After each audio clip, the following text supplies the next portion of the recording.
É meu convidado Vasco Cordeiro, candidato do PS Açores à presidência do Governo Regional. Boa noite, bem-vindo. Boa noite, Paulo Magalhães. O PSD queria as eleições no dia 7, o PS queria no dia 21, o Presidente da República decidiu salomonicamente a meio destas duas datas. Há aqui razões de queixa? Não, as razões pelas quais o Partido Socialista entendia que as eleições legislativas regionais deveriam ser a 21 de outubro foram tornadas públicas na altura. E prende-se essencialmente com a circunstância de entendermos que seria melhor que as eleições decorressem depois de conhecido o Orçamento de Estado. É preciso não esquecer que cerca de 30% das receitas da região, do orçamento da região, provém do Orçamento de Estado e por essa via julgo que seria conveniente que os açorianos votassem sabendo também, da parte dos partidos políticos, os meios, nessa componente e nessa percentagem, os meios que existiriam para o cumprimento do seu programa e das propostas que apresentavam. Por causa desta decisão do Presidente da República, vão votar os açorianos de olhos fechados em relação a isso? Não diria exatamente de olhos fechados. O Sr. Presidente da República tomou a sua decisão no exercício de um poder soberano que tem. Agora o que há é andar para a frente e a questão que me movimenta agora e que me preocupa agora, que me move, é exatamente a de definir as melhores soluções para que as famílias e as empresas açorianas tenham as melhores propostas e as melhores soluções para os desafios que enfrentam. O PS está no poder nos Açores há 16 anos. O senhor é o Delfim de Carlos César? Eu sou o candidato à presidência do Governo. O Partido Socialista, através dos seus órgãos próprios, indicou como o candidato. E, portanto, sou essa pessoa. Trabalhei com Carlos César, quer como deputado, quer como membro do Governo, e, obviamente, que este legado que recebo desses 16 anos de governação é algo que me honra muito, mas também gostaria de lhe dizer que aquilo que move esta candidatura não são esses 16 anos, são os desafios que os Açores têm à sua frente. Esse é que é o aspecto fundamental e é isso que me move nesta candidatura a Presidente do Governo. Sim, mas tem esse peso dessa herança como na sua candidatura? Tenho este grande mérito daquilo que os Açores conseguiram alcançar nesses 16 anos, mas para responder concretamente à sua pergunta, também lhe posso dizer que, para além destes desafios que os Açores têm à sua frente, obviamente que houve soluções que foram implementadas durante estes 16 anos e que não resultaram da maneira como nós gostaríamos que elas tivessem resultado. E, portanto, é também para isso que aqui estou e que, como Presidente do Governo, vencendo as eleições, e se os açorianos me derem a sua confiança, pretendo também desenvolver o trabalho no futuro. Corrigir os erros da governação de Carlos César, é isso?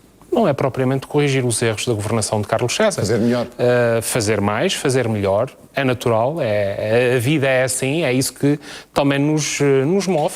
Numa variedade muito grande de aspectos, os Açores fizeram um percurso absolutamente notável nos últimos 16 anos. Há que dar continuidade a esse trabalho, recolhendo os ensinamentos deste período, recolhendo também este legado de conquistas a favor dos açorianos neste período, mas há novos desafios que os Açores têm à sua frente. Eu, quando lhe perguntei se sentiu o Delfim de Carlos César, é porque o senhor foi indicado como candidato. Não houve um congresso regional do Partido Socialista que o escolhesse, não foi a eleições. Isso não fragiliza a sua candidatura? Não, eu tenho a felicidade de, para ter o Partido Socialista dos Açores unido, coeso e forte à volta da minha candidatura, não necessitar de me candidatar a líder de partido. E, além disso, há outro aspecto que julgo que releva para esta questão. Mas o líder do partido continua a ser Carlos César. É que o processo de escolha dos candidatos a Presidente do Governo é exatamente igual nos dois maiores partidos dos Açores. Não é algo que derive da liderança do partido, é algo, uma indicação que os órgãos do próprio partido fazem. No meu caso, isso já foi feito numa votação secreta por unanimidade. Mas não deveria ter havido, não se sentiria mais legitimado se tivesse sido indicado por um congresso? Conforme lhe acabei de responder, a questão da legitimação foi feita de acordo com as regras que os estatutos do Partido Socialista dos Açores fixam. Foram cumpridos todos os passos e eu tenho a felicidade de ter o Partido Socialista unido, coeso e forte à volta da minha candidatura. Tem havido uma série de críticas do Partido Socialista, nomeadamente em relação à continuidade dos líderes, estou a pensar na Madeira, ao prolongamento dos mandatos. 16 anos de PS nos Açores não deveria estar na altura de mudar? Ou 16 anos é pouco para Bom, mas a mudança não se afere apenas por isso. Há um conjunto de ideias e de propostas de chamada à participação de uma nova geração de açorianas e de açorianos que trazem sangue novo para este desafio do progresso e do desenvolvimento dos Açores, e é aí que radica exatamente esta grande aposta, que é uma das matrizes da minha candidatura, de trazer renovação, de trazer uma nova abordagem e novas perspectivas para este serviço aos Açores. A juventude é um mérito por si só, ou seja, a sua adversária, Berta Cabral, tem um trabalho feito que pode mostrar, é Presidente da Câmara de Ponta Delgada, tem toda uma história atrás de si também. Bom, mas aí estará, se me permite, a contradizer-se, porque eu também tenho uma história daquilo que foram os méritos da governação do Partido Socialista e, portanto, não pode aferir-se a minha participação neste projeto do Partido Socialista apenas neste sentido que há pouco referiu.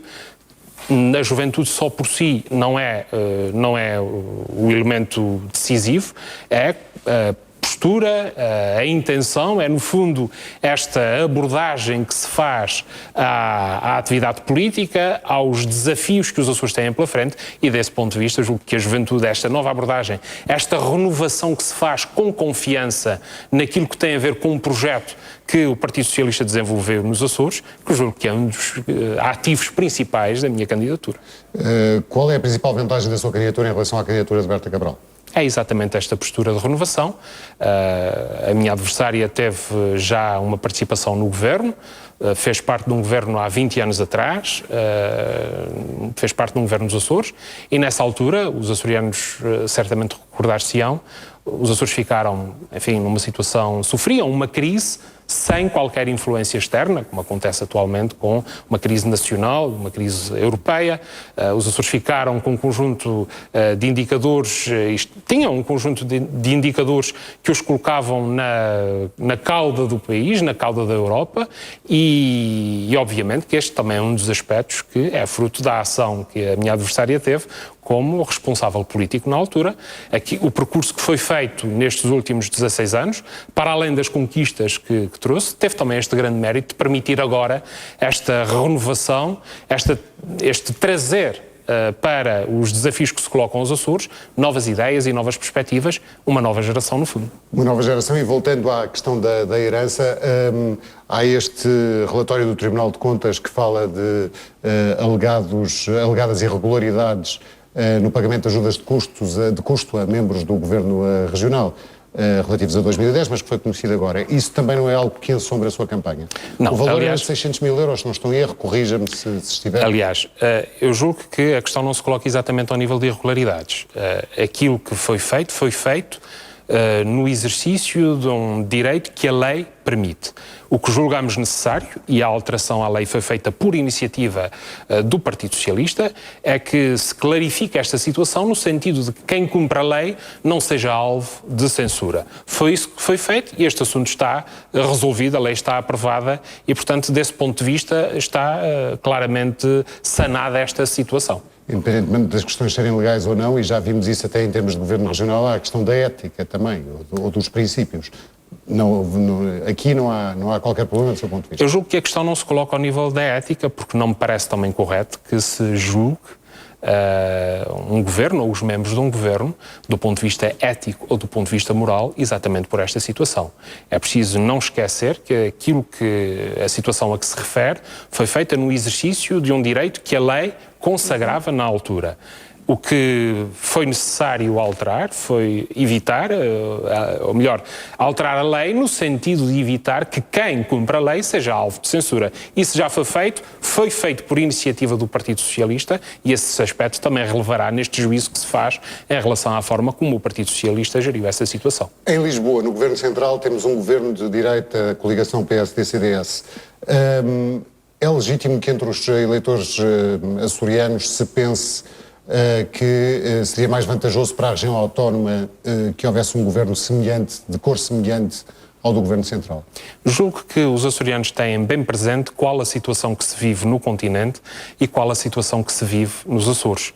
E num conjunto de indicadores, nós somos se quiser colocar do ponto de vista, desde logo, da saúde das nossas finanças públicas. Nós somos um exemplo e sem qualquer tipo de reparo da parte das principais entidades que têm estado envolvidas na fiscalização das finanças públicas portuguesas, o o Banco Central Europeu, a Comissão Europeia, o Fundo Monetário Internacional.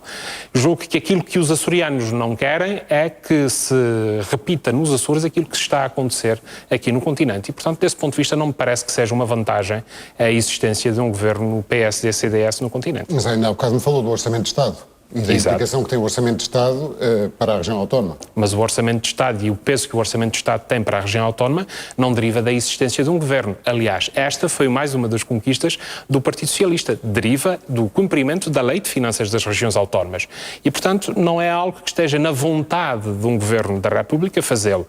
É algo que se faz cumprindo uma lei que nos 16 anos que o Partido Socialista esteve no governo dos Açores, ao longo destes 16 anos foi possível construir esta solução de estabilidade e de previsibilidade das receitas da região. Mas não haverá um diálogo mais facilitado entre um governo regional laranja e um governo central igualmente laranja? Olha, posso-lhe dar a minha perspectiva sobre este assunto.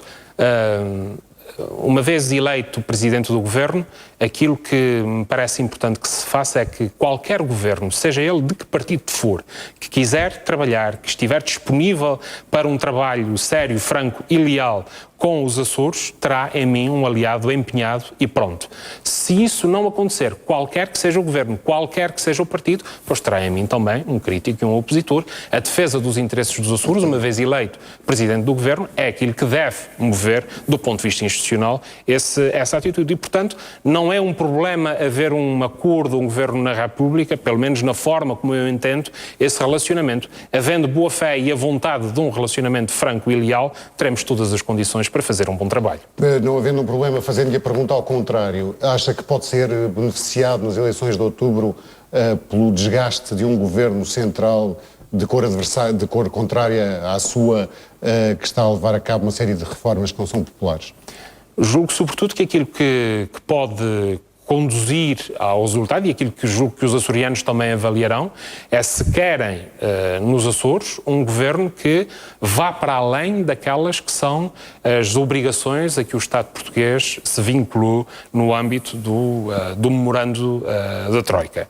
E, portanto, desse ponto de vista, no continente temos um governo que entende que deve ir para além e, no caso vertente, neste caso em concreto, julgo que isso não beneficiará a minha adversária e que, do ponto de vista da candidatura do Partido Socialista, a forma como entendemos esse assunto em particular, a forma como temos gerido as nossas finanças públicas e gerido a região, esse sim é uma das grandes vantagens que demonstra que o Partido Socialista tem todas as condições para continuar este trabalho sem pôr em causa as finanças públicas da região, sem pôr em causa as finanças públicas do país, mas fazendo o melhor pelas famílias e pelas empresas açorianas. Quando elogia a situação das finanças nos Açores, está a elogiar-se a si próprio, uma vez que foi secretário da Economia das Finanças do Governo Regional até há um ano. Eu fui secretário da Agricultura e Pescas, da Presidência e da Economia. Não fui secretário das Finanças, mas aquilo que estou a constatar, e não se trata de uma questão de elogio, é a constatar, a referir, a salientar algo que é também salientado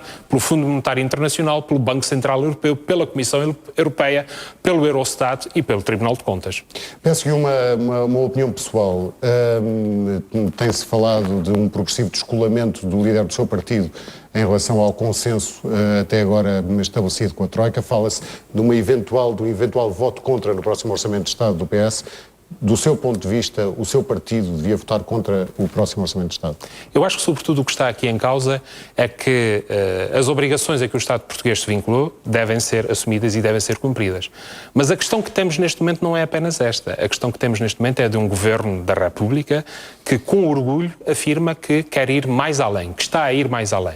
E julgo que o cerne do problema está exatamente aí. É ir mais além, impondo mais austeridade, mais sacrifícios às famílias, às empresas do país, do que aquele que já derivaria do memorando da Troika. Ou seja, do seu ponto de vista, do meu ponto de vista, aquilo que tem a ver com as medidas e um orçamento que vá para além a isso, não deve merecer essa concordância. Muito bem, Vasco Cordeiro, obrigado por esta conversa.